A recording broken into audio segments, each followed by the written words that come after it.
جو کام میں آپ سے سپرد کرنے والا ہوں اس سے نہ تو آپ کو کوئی نقصان ہوگا اور نہ کسی اور کو. اس سے اچھی کیا بات ہو سکتی ہے؟ آپ مجھے ایک بار بتائیے تو صحیح کہ کیا کام ہے. اور آپ مجھ سے کوئی سوال بھی نہیں کریں گے، یہ نہیں پوچھیں گے کہ ایسا میں کیوں چاہتا ہوں. لیکن جو میں آپ کو کہہ چکا ہوں وہ ایک ٹھوس حقیقت ہے. آپ بے دھڑک ہو کر فرمائیے. ایک بچی رہتی ہے آپ کے یہاں، آپ لوگ شاید اسے گڑیا کہتے ہیں. ہاں، کیا وہ بچی آپ سے مانوس ہے؟ وہ تو بہت پیاری بچی ہے، مجھ سے مانوس ہو چکی ہے. آپ کے ساتھ کہیں آتی جاتی ہے؟ جی ہاں. آپ کو اس کے بارے میں کوئی حقیقت معلوم ہے؟ تھوڑی بہت. کیا حقیقت ہے؟ صرف اتنی کہ وہ شبن کی بیٹی نہیں ہے. میں اور وہ اسے کہیں سے مل گئی تھی. کچھ لوگ ملے ہیں مجھے جن کا خیال ہے وہ اس بچی کو اچھی طرح جانتے ہیں. اوہ، کیا اس کے ولی وارث؟ نہیں، وہ خود تو اس کے ولی وارث نہیں ہیں، بس ایسے ہی تذکرہ ہو گیا تھا ان سے تو انہوں نے یہ بات کہی. اچھا، تو پھر میں چاہتا ہوں کہ شبن میاں کو اس کا علم نہ ہو. کس بات کا؟ یہی جو میں آپ سے کہہ رہا ہوں. آپ بے دھڑک فرمائیے. بچی کو لے کر ان کے پاس چلنا ہے ذرا. وہ اسے دیکھیں گے اور صرف اپنا یہ شبہ دور کر لیں گے کہ کیا یہ وہی لڑکی ہے. اس کے بعد آپ واپس آ جائیں گے اسے لے کر. بس اتنی سی بات، یا اس کے علاوہ بھی کوئی کام نہیں؟ تو پھر حضور یہ رقم جو آپ مجھے عطا فرما رہے ہیں وہ بس یہ سمجھ لیجئے اس چھوٹے سے کام کا صلہ ہے. اتنا بڑا؟ فرزند خان نے حیرت سے کہا. نہیں، آپ اسے بڑا نہ کہیں. اصل میں یہ بہت دن سے میں سوچ رہا تھا کہ آپ سے یہ بات کہوں. اب یہ موقع مل گیا ہے تو میں نے سوچا چلیے اس سے فائدہ حاصل کر لیا جائے. ویسے بھی آپ ایک غیرت مند آدمی ہیں اور کوئی غیرت مند آدمی بلا وجہ کسی کی مدد قبول نہیں کرتا. یہ بہت زیادہ ہے، فرزند خان نے کہا. آپ اسے تو رکھ ہی لیجئے، لیکن یوں سمجھ لیجئے یہ کوئی احسان نہیں ہے. ان لوگوں سے میری شناسائی ہے اور وہ اس بات کے خواہش مند ہیں. شبن میاں سے کہہ نہیں سکتا تھا، نہ جانے کیا سوچتے بیچارے. اس لیے میں نے سوچا کہ آپ سے یہ کام ہو. میرا خیال ہے کہ یہ کام بآسانی کر دوں گا. کب کرنا ہے ہمیں یہ کام؟ یہ آپ فرمائیے. میں بچی کے ساتھ ٹہلتا ہوا باہر نکل آتا ہوں. آپ ان لوگوں کو بلا لیجیے. وہ یہاں نہیں آئیں گے، ہمیں تھوڑا سا ساتھ چلنا ہوگا. آپ ایسا کریں کہ وقت کا تعین کر لیں، میں اس وقت پر بچی کو لے کر آ جاؤں گا. بعد میں آپ کو بتا دوں گا کہ ہمیں کہاں چلنا ہے. بہتر ہے، میں یہ کر لوں گا. دوپہر کو 1 بجے میں یہاں باغ میں پہنچ جاؤں گا. فرزند خان نے کہا اور وہ چلے آئے. لیکن جیب میں نوٹ بھرے ہوئے تھے اور اتنے نوٹوں کا تصور انہوں نے زندگی میں کبھی نہیں کیا تھا. چھوٹا سا کام اور اس کا اتنا بڑا معاوضہ، کوئی ایسی ویسی بات بھی نہیں ہے. علی احمد کوئی برا آدمی بھی نہیں ہے، نواب معظم علی کا دیوان ہے. ویسے بھی اگر حکیم شبن انہیں ان کے اس حکم کی تعمیل کرنا پڑتی تو کوئی بات نہیں. چنانچہ اگر ایسے اس کا تعاون حاصل ہو جائے تو کوئی بری بات نہیں. چنانچہ انہوں نے مقررہ وقت پر گڑیا کو ساتھ لیا اور ٹہلتے ہوئے باہر نکل آئے. لڑکی نے معنی خیز نظروں سے انہیں دیکھا اور نہ جانے کیوں فرزند خان کو یہ احساس ہوا تھا کہ بچی نے ان کی آنکھوں میں کوئی خاص بات دیکھی. گھر سے نکل کر انہوں نے کہا، گڑیا بیٹے، ہمارے ساتھ سیر کرنے چلو گی؟ جواب میں گڑیا طنزیہ انداز میں مسکرا دی. کیوں، کیا بات ہے؟ کیا سوچ رہی ہے؟ لیکن گڑیا کسی بات کا جواب تو دیتی ہی نہیں تھی۔ فرزند خان اس کا ہاتھ پکڑے ہوئے باغ تک پہنچ گئے اور تھوڑی دیر بعد انہوں نے علی احمد کو دیکھا جو ان کا انتظار کر رہا تھا۔ علی احمد کے پاس ایک اور گھوڑا بھی تھا جس پر اس نے فرزند علی کو بیٹھنے کا اشارہ کیا اور فرزند خان کو گھوڑے پر بٹھانے کے بعد خود بھی پشت پر سوار ہو گئے اور وہ دونوں چل پڑے۔ فرزند خان کے دل میں عجیب سے احساسات جاگ رہے تھے، لیکن بہرحال انہوں نے اپنے آپ کو قابو میں رکھا تھا اور گھوڑے تیز رفتاری سے دوڑ رہے تھے۔ پھر نہ جانے کتنی دیر تک گھوڑے دوڑتے رہے۔ دوپہر کی دھوپ چلبلا رہی تھی اور گڑیا خاموشی سے فرزند خان کے ساتھ بیٹھی ہوئی تھی۔ پھر دفتن ہی یوں ہی فرزند خان کا گھوڑا ٹھوکر کھاتے کھاتے بچا۔ علی احمد ساتھ ساتھ چل رہا تھا۔ فرزند خان نے بمشکل تمام گھوڑے کو سنبھالا۔ ویسے بھی کوئی ماہر گھوڑ سوار نہیں تھے، گرتے گرتے بچے تھے۔ فرزند خان کا گھوڑا بھی رک گیا، لیکن اس کے بعد انہوں نے جو منظر دیکھا وہ ناقابل یقین تھا۔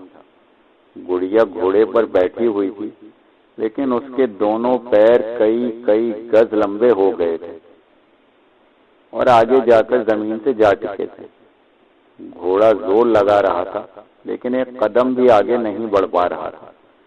پھر اچانک ہی گڑیا نے فرزند خان کی طرف دیکھا تو اس کے حلق سے ایک کھنکھناتا ہوا قہقہا نکلا۔ فرزند خان اور علی احمد کے ہوش اڑ گئے۔ یہ ناقابل یقین منظر تھا۔ پھر گڑیا انہیں لمبے پیروں کے ساتھ کھڑی ہو گئی اور گھوڑے کے قد سے کئی فٹ اونچی ہوتی چلی گئی اور فرزند خان کی دہشت بھری چیخ نکل گئی۔ علی احمد کا گھوڑا بری طرح بھاگا اور فرزند خان گھوڑے سے گر پڑے تھے۔ وہ جیسے ہی نیچے گرے ان کا گھوڑا پلٹ کر بھاگ نکلا اور وہ حیرت سے آنکھیں پھاڑ پھاڑ کر گڑیا کو دیکھنے لگے جو اب اپنے کئی گز لمبے پیروں سے تیزی سے آگے بڑھ رہی تھی اور تھوڑی دور جا کر وہ نگاہوں سے غائب ہو گئی۔ سکندر شاہ نے دور دور تک نگاہیں دوڑائیں۔ آج کچھ زیادہ ہی سنسان ماحول تھا اور موسم بھی برا نہیں تھا، اچھی خاصی خنکی تھی۔ آسمان پر بادل ٹھہرے ہوئے تھے۔ لوگوں کی زیادہ آمد و رفت نہیں تھی۔ ویسے بھی یہ کوئی مین سڑک نہیں تھی، ایک ذیلی سڑک تھی۔ قرب جواہر میں کچھ دکانیں بکھری ہوئی تھیں۔ سڑک چوڑی تھی اور آنے جانے والوں نے سکندر شاہ کو یہاں بیٹھنے کی اجازت دے دی۔ وہ اس کے مستقل ٹھکانہ تھا، گھر سے بھی فاصلہ زیادہ نہیں تھا۔ یہاں کا وہ اپنے گھر سے پیدل ہی آتا تھا۔ فٹ پاتھ پر ایک کپڑا لگا ہوا تھا جس پر لکھا تھا سکندر شاہ فال والا، تقدیر کا حال 1 روپے میں پوچھیے۔ ننھا سا پرندہ بھی بیٹھا تھا۔ یہ بورڈ فٹ کر دیا جاتا تھا۔ پھر ایک پنجرے پر جس میں 2 طوطے بند رہتے تھے، لفافوں کی ایک لمبی سی قطار جس میں سے سکندر شاہ کے سارے علم بند تھے اور وہ ان لفافوں پر مختلف تحریریں لکھی ہوئی تھیں۔ بس چھوٹی چھوٹی باتیں جو انسان کی زندگی سے گہرا تعلق رکھتی تھیں، ملازمت، شادی، محبت، جادو ٹونے، تعویذ وغیرہ وغیرہ۔ یہ کام وہ پچھلے 5 سالوں سے کر رہا تھا۔ اس کام سے جو آمدنی حاصل ہو سکتی تھی اس کا تذکرہ بیکار ہے۔ 8ویں کلاس تک پڑھا ہوا تھا، کوئی نوکری نہ ملتی تھی۔ بھلا 8ویں کلاس پاس کو کیا نوکری ملتی؟ وہ تو شکر ہے قدرت نے ساتھ دیا۔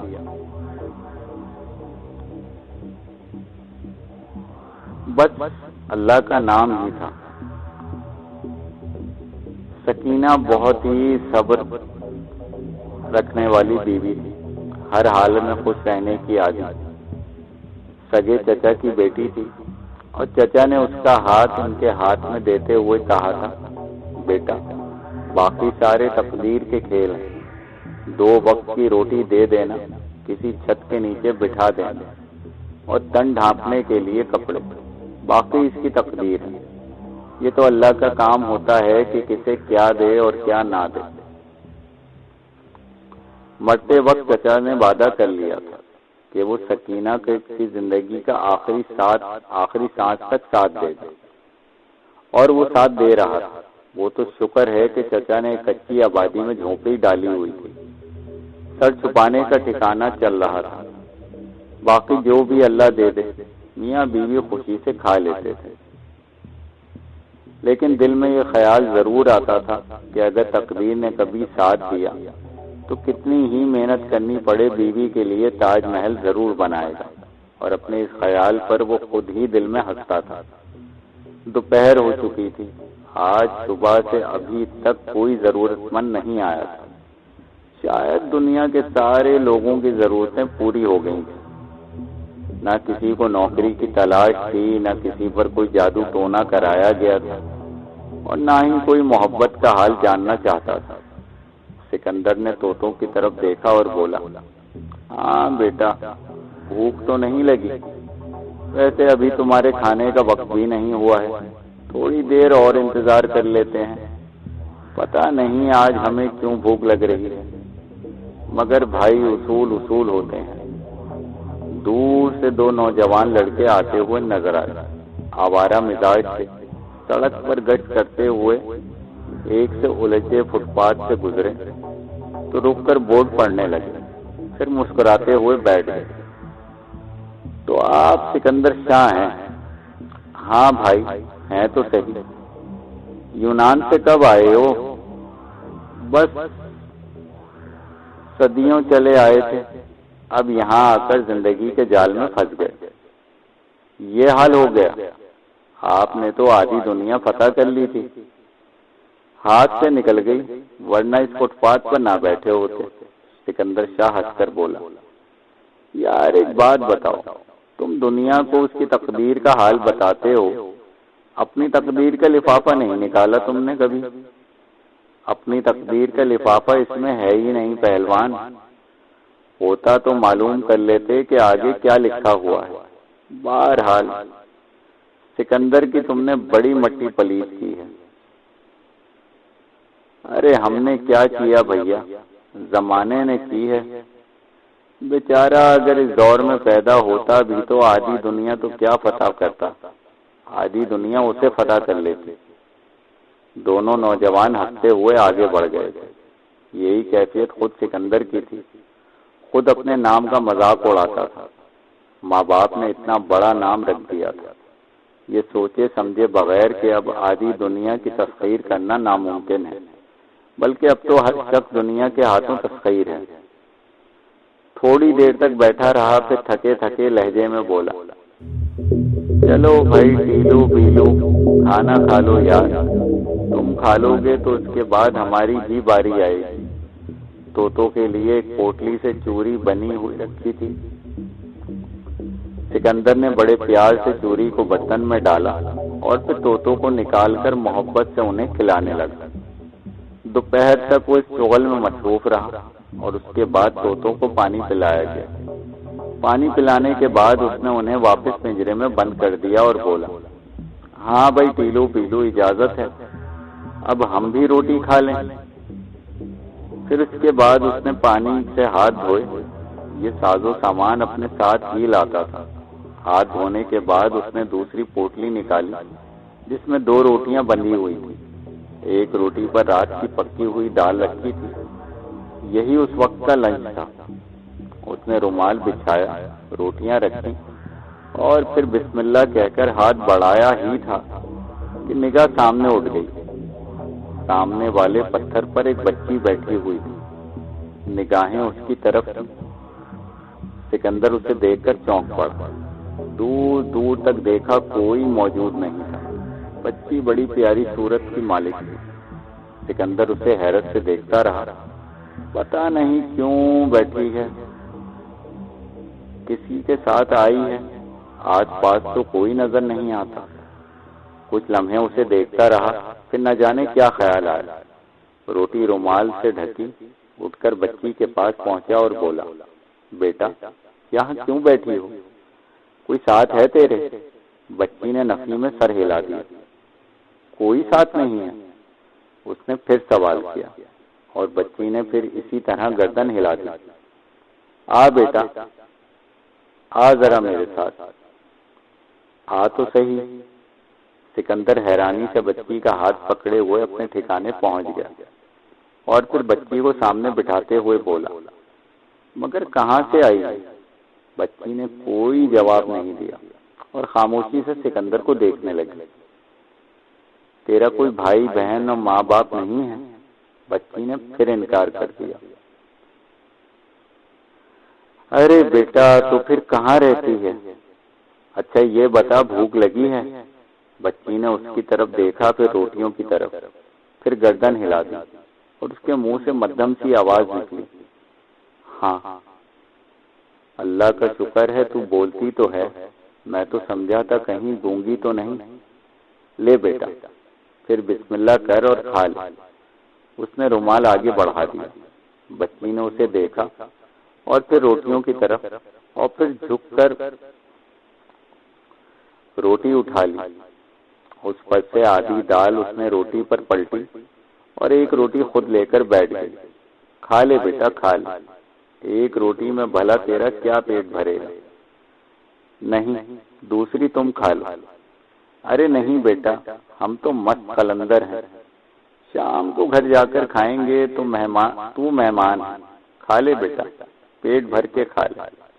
سکندر محبت سے بولا، ایک روٹی تم کھا لو، جب تم کھاؤ گے تو میں کھاؤں گا۔ ارے اچھا بھائی، ٹھیک ہے، چل آج آدھے آدھے پیٹ بھر لیتے ہیں۔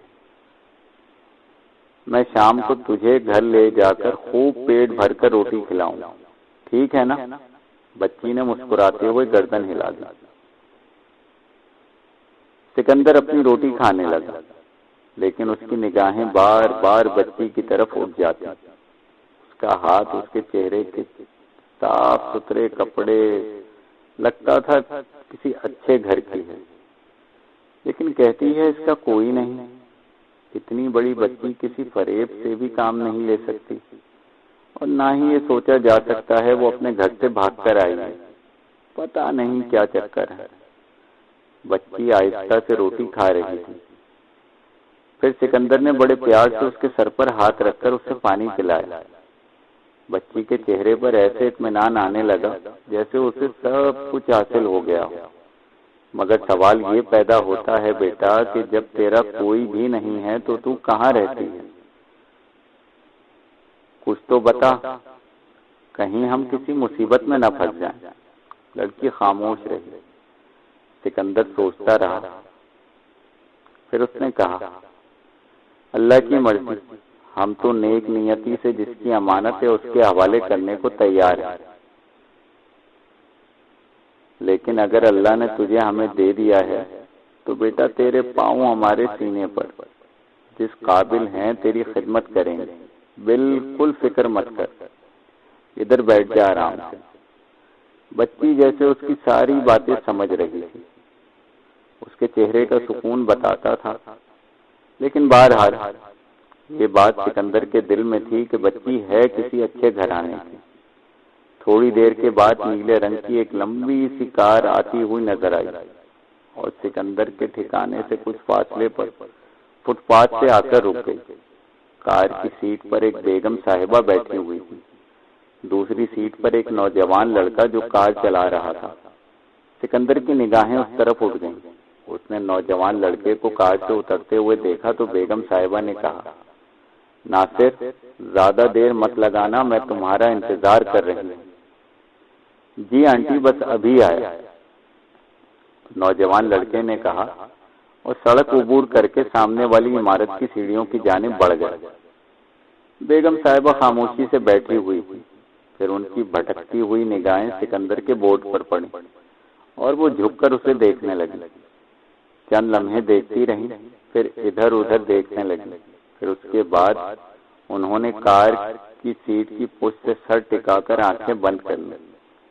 10-15 منٹ گزر گئے تو وہ بے چینی سے اس عمارت کی طرف دیکھنے لگی جہاں نوجوان لڑکا گیا تھا۔ پھر نہ جانے انہیں کیا خیال آیا، دروازے سے نیچے اتری اور ٹہلتی ہوئی سکندر کے پاس آ گئی۔ اس کا بورڈ پڑھنے لگی۔ تم فال کا کام کرتے ہو؟ جی بیگم صاحبہ۔ تو ذرا نکالو میرے لیے کوئی لفافہ۔ جی بیگم صاحبہ، سکندر نے کہا اور ایک طوطے کو جلدی سے پنجرے سے نکال لیا۔ بیگم صاحبہ دلچسپی سے سکندر کے طوطے کو دیکھ رہی تھی۔ طوطے نے چند لفافے پر گشت کیا اور پھر اس کے بعد اپنی چونچ سے ایک لفافہ باہر کھینچ لیا۔ سکندر نے جلدی سے لفافہ اٹھایا۔ لاؤ مجھے دو، پڑھ کر سناتا ہوں بیگم صاحبہ۔ سناؤ۔ اچھا۔ سکندر نے لفافے میں سے نکلنے والے کاغذ پر نظر ڈالی تو ایک دم کچھ پریشان ہو گیا۔ یہ تحریر اس کی جانی پہچانی نہیں تھی، نہ ہی دوسرے لفافوں کے انداز میں چھپی ہوئی تھی، بلکہ یہ کالے قلم سے روشنائی سے لکھا گیا تھا۔ سکندر نے بلند آواز میں اسے پڑھا۔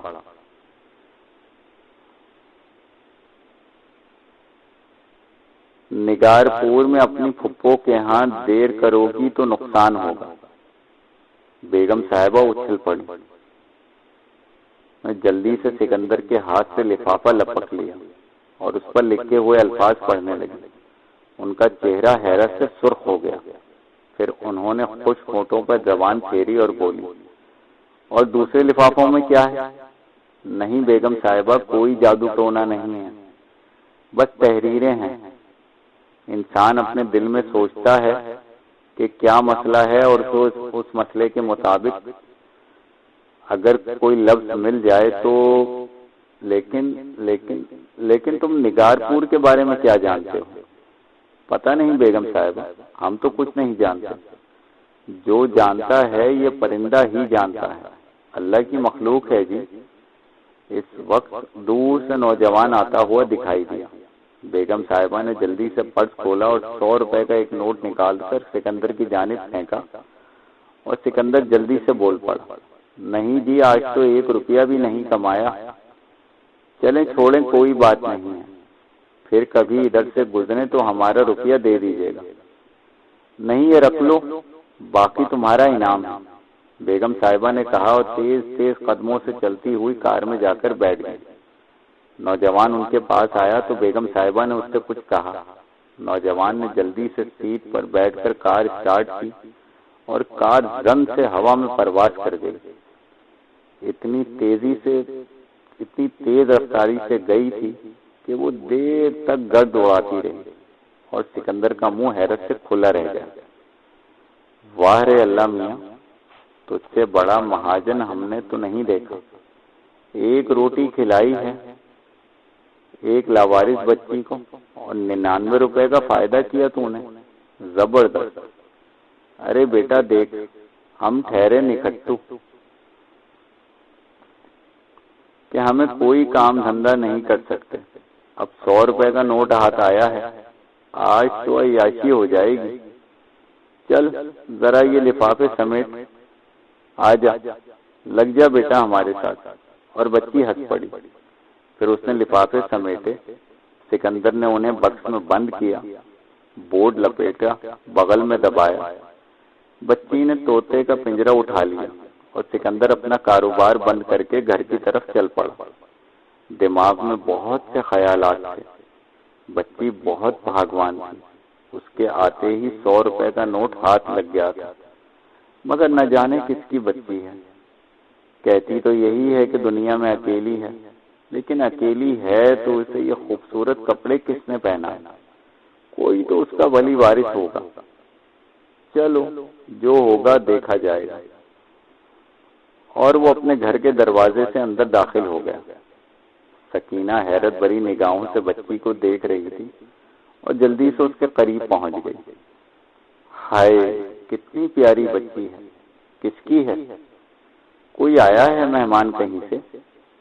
ہاں یہی مہمان آئی ہے، سکندر مسکرا کر بولا۔ کہاں سے؟ سکینہ بچی کے خوبصورت بالوں میں ہاتھ پھیرنے لگی۔ آسمان سے، سکندر نے جواب دیا۔ کیا آسمان سے آیا ہے یہ مہمان؟ ٹھیک ٹھیک بتاؤ کون ہے؟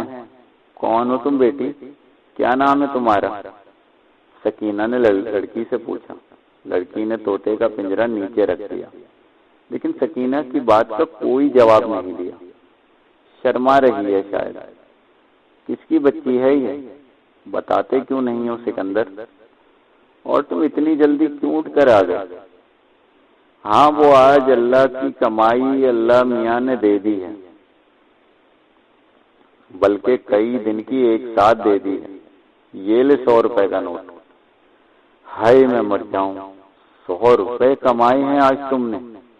ہاں، اور وہ بھی بس 2 منٹ کے اندر اندر۔ اچھا تو چائے بنا، دودھ پتی۔ ہاں ہاں کیوں نہیں، مجھے بھی پلاؤ اور ہماری اس رانی کو بھی پلاؤ۔ اور کیا نام ہے بیٹا تیرا؟ کچھ تو بتا ہمیں۔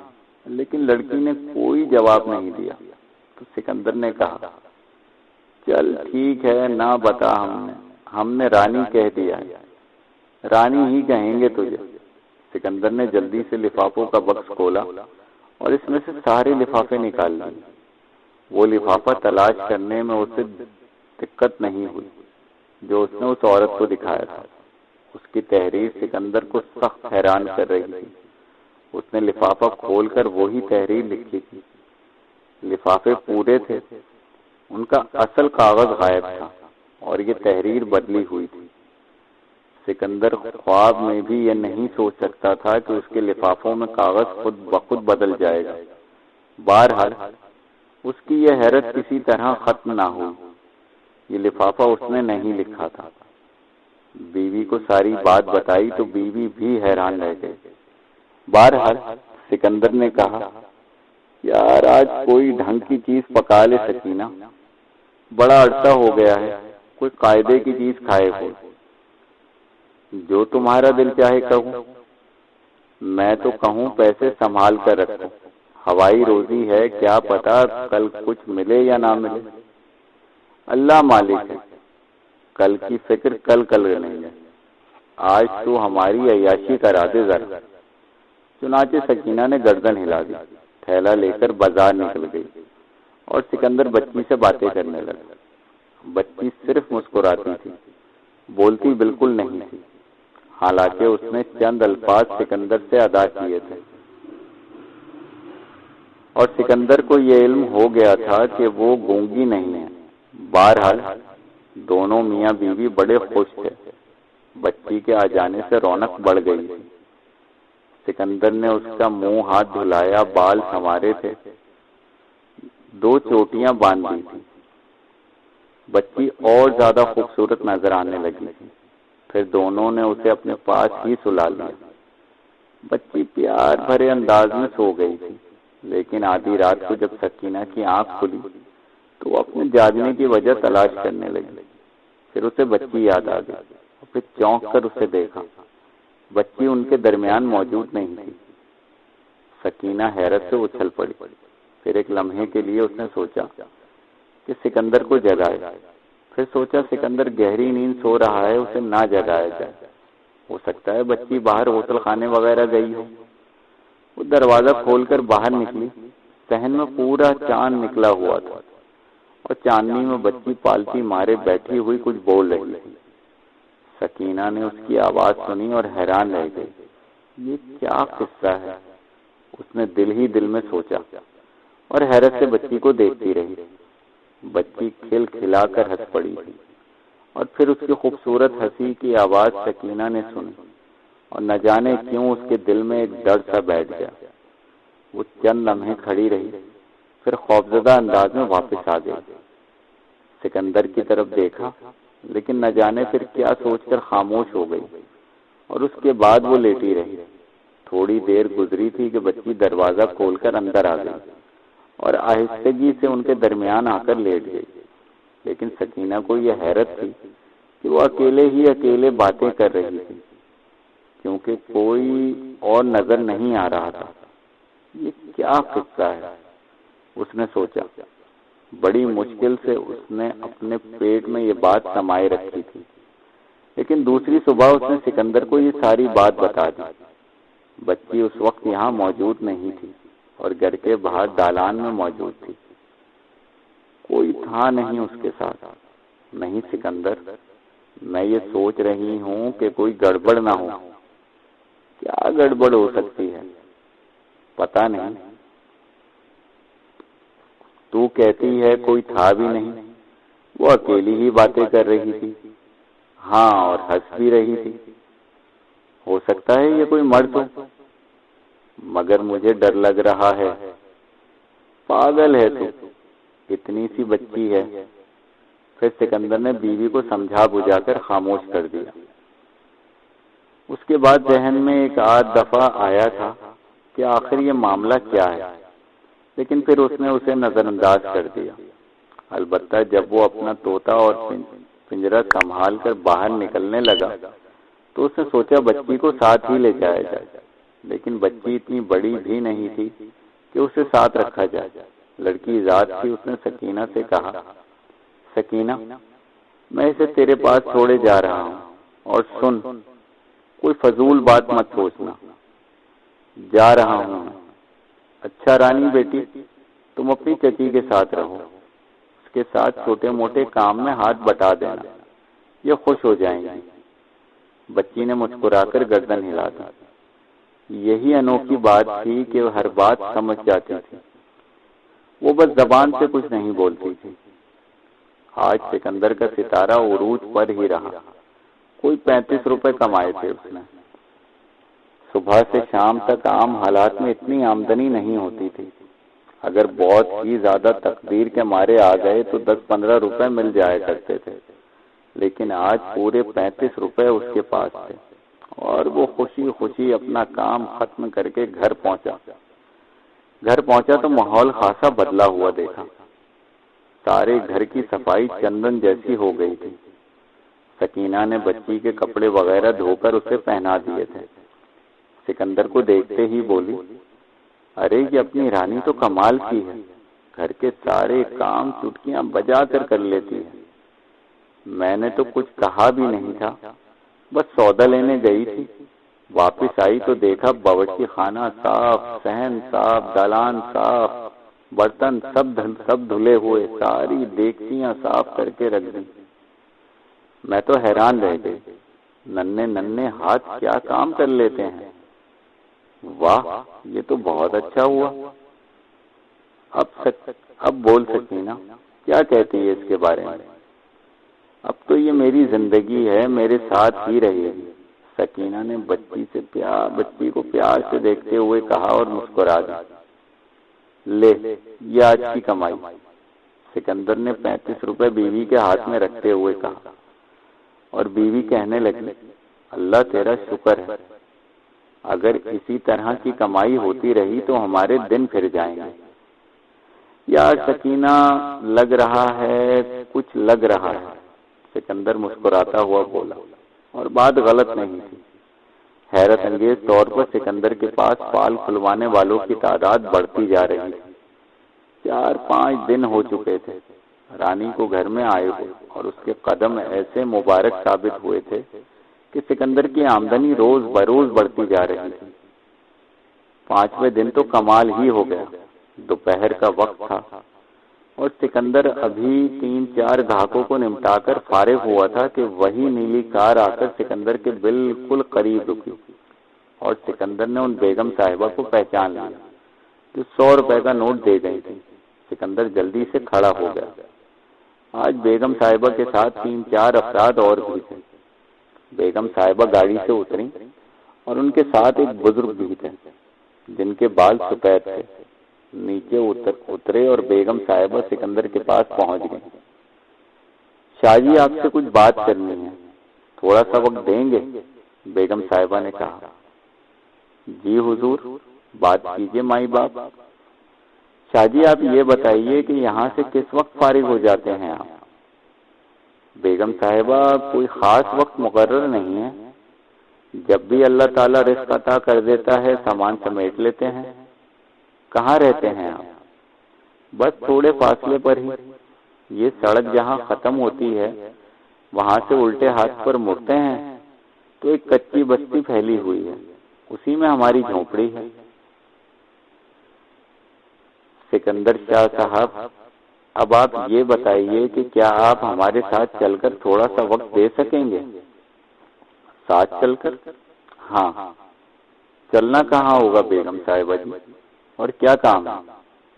یہ آپ کو بعد میں بتائیں گے۔ دیکھیے اگر کوئی فال وغیرہ کا مسئلہ ہے تو آپ یہیں پورا کرا لیجیے۔ نہیں، فال کا مسئلہ نہیں ہے، آپ کو چلنا ہے ہمارے ساتھ۔ آپ جیسے حکم کریں جی۔ اگر ابھی اس وقت نکال لو تو کیسا رہے گا؟ یہ سامان ہے ہمارے ساتھ۔ میاں چھوڑو سامان، یہاں چھوڑ دو، کون لے جائے گا؟ 1 آدھ گھنٹے میں تمہیں فارغ کر دیں گے، سفید بالوں والے بزرگ نے کہا۔ نہیں صاحب، یہ معصوم پرندے یہاں نہیں چھوڑے جا سکتے، باقی سامان کی ہمیں کوئی پرواہ نہیں۔ اچھا تو پھر تم ایسا کرو کہ تم ہمیں ٹائم بتا دو، سامان جب گھر واپس چھوڑ کر آؤ تو اسی جگہ آ جانا، بہت ضروری کام ہے، اور بے فکر رہو، تمہارا نقصان نہیں ہوگا۔ ٹھیک ہے، سکندر نے گردن ہلا دی۔ تم صورت سے پریشان نظر آ رہے ہو، اگر تمہارے دل میں کوئی ایسا ویسا خیال ہے تو دل سے نکال دو۔ نہیں صاحب، اللہ مالک ہے، سکندر نے بادل نخواستہ کہا اور اپنا سامان سمیٹنے لگا۔ پھر وہ گھر پہنچ گیا۔ سکینہ نے حیرت سے اسے دیکھا۔ ارے خیریت، کچھ طبیعت خراب ہو گئی کیا؟ نہیں، ٹھیک ہوں، ابھی جا رہا ہوں، بعد میں تمام بات بتاؤں گا۔ کہاں جا رہے ہیں؟ ہاں، واپس آ کر تمہیں بتاؤں گا، سکندر نے کہا اور پھر گھر سے نکل گیا۔ نیلی کار اسی جگہ اس کا انتظار کر رہی تھی جہاں وہ چھوڑ گیا تھا۔ نہ جانے یہ لوگ اس سے کیا چاہتے تھے، کوئی بات سمجھ میں نہیں آ رہی تھی۔ ویسے یہ حقیقت ہے کہ بارہا سکندر شاہ نے ایسے خواب دیکھے تھے، دنیا میں اس کا کوئی نہیں تھا، بیچاری سکینہ تھی، اور بے کسی کی جو زندگی وہ دونوں گزار رہے تھے، بس دل میں تو نہ جانے کیا کیا آرزوئیں تھیں۔ سکندر شاہ اکثر ایسے خواب دیکھا کرتا تھا۔ اس نے پیار سے سکندر شاہ کے سر پہ ہاتھ پھیرا اور کہا، نہیں سکندر شاہ، تم اکیلے نہیں ہو، ہم تمہارے ساتھ ہیں۔ پھر سکندر شاہ کے دن بدل جاتے تھے، لیکن بس یہ خواب ہی ہوتا تھا۔ اسے پوری طرح احساس تھا کہ سکینہ کے دل کی ایک بھی آرزو پوری نہیں ہوئی ہے۔ ٹوٹی پھوٹی جھونپڑی میں بہت برا وقت گزرتا تھا، بارش ہو، سرد ہوائیں ہوں، کوئی بچت کا انتظام نہیں تھا۔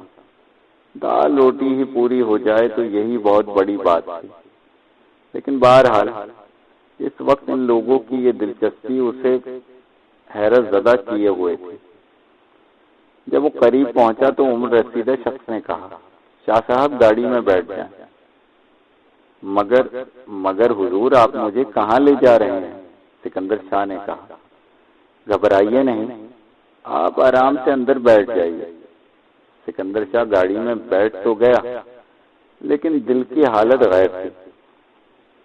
اس سے پہلے کبھی اتنی خوبصورت کار میں نہیں بیٹھا تھا۔ اپنے میلے کچیلے کپڑوں سے اسے شرمندگی ہو رہی تھی، لیکن وہ لوگ بہت بڑے دل والے تھے، اور کار بھی ایک بہت بڑی کوٹھی کے میں جا کر رکی۔ کیا شان تھی اس کوٹھی کی! سکندر شاہ نے کئی بار سوچا تھا کہ پتہ نہیں یہ اندر سے کتنی خوبصورت ہوگی۔ آج پہلی بار اس نے ایک ایسی کوٹھی کو اندر سے دیکھا تھا۔ بہت بڑا ڈرائنگ روم، اس میں اتنا موٹا قالین بچھا ہوا تھا کہ پاؤں اس میں دھسے جا رہے تھے، لیکن وہ لوگ بھی کمال کے تھے۔ سکندر شاہ نے جوتے اتارنے کی کوشش کی تو بیگم صاحبہ نے کہا، ارے نہیں شاہ صاحب، آ جائیے، یہ قالین آپ کے جوتوں سے زیادہ قیمتی نہیں۔ سکندر شاہ نے اپنے پھٹے ہوئے جوتوں کو دیکھا اور ان الفاظ سے شرمندہ ہو گیا۔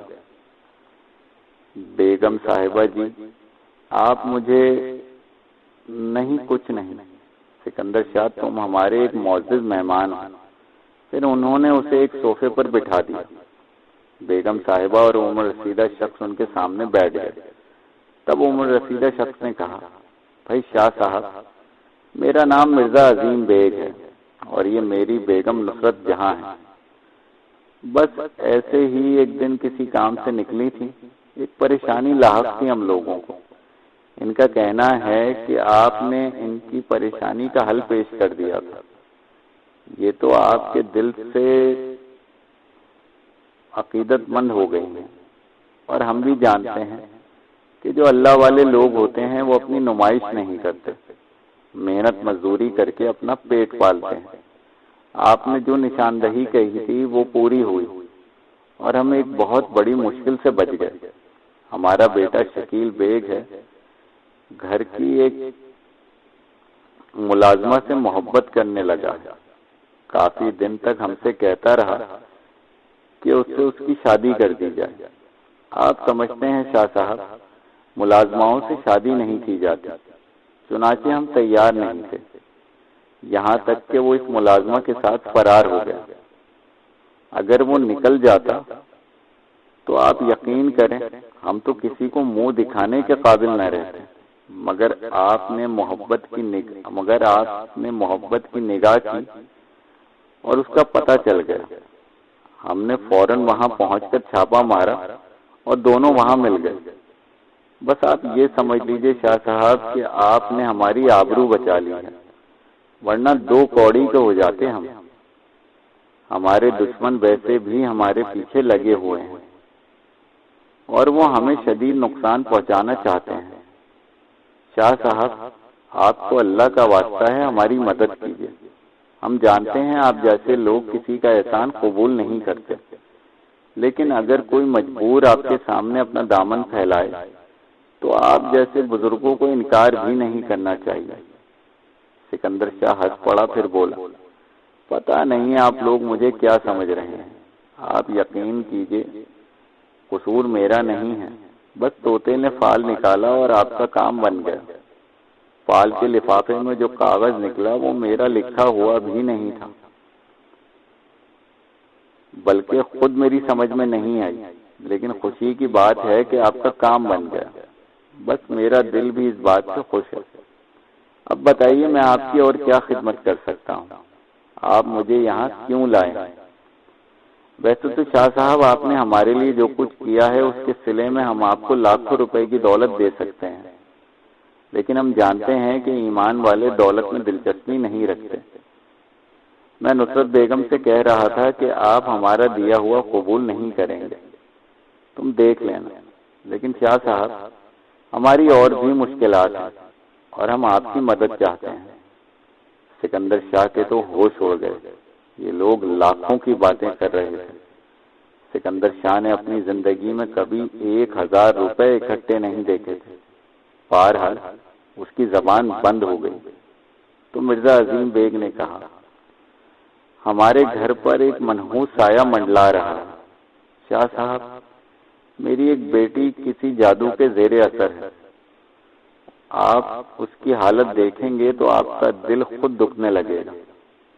شاہ صاحب، میں آپ کے قدموں کی برکت چاہتا ہوں۔ میری آرزو ہے کہ آپ میری اس کوٹھی میں منتقل ہو جائیں۔ ہماری انیکسی میں آپ کے قیام کا معقول انتظام کر دیا جائے گا۔ آپ جیسے لوگوں کی برکت حاصل ہو جائے گی تو ہمارے دکھ دور ہو جائیں گے۔ مگر بات تو سنیے۔ نہیں شاہ صاحب، آپ اگر زیادہ اعتراض کریں گے تو میں آپ کے پاؤں پکڑ لوں گا۔ آپ کو قسم ہے کہ آپ انکار نہیں کریں گے۔ نہ جانے کیوں دل گواہی دیتا ہے کہ آپ کے آنے سے ہماری مشکلیں دور ہو جائیں گی۔ میری سمجھ میں تو کچھ نہیں آ رہا، بس آپ حامی بھر لیجئے، باقی جو اللہ کا حکم ہوگا ہو جائے گا۔ مرزا عظیم بیگ کچھ اس طرح سے پیچھے پڑے کہ سکندر شاہ کی سمجھ میں نہیں آیا کہ اب وہ کیا کرے۔ بحالت مجبوری تیار ہونا پڑا، چنانچہ سکینہ سے بھی بات نہیں کی تھی، لیکن جو کچھ یہ کہہ رہے تھے وہ اگر ہو جائے تو کیا ہی بات ہے۔ لیکن سکندر شاہ یہ بھی سوچ رہے تھے کہ ظاہر ہے وہ کچھ بھی نہیں ہے، ان لوگوں کو اس سے غلط فہمی سی ہو گئی ہے۔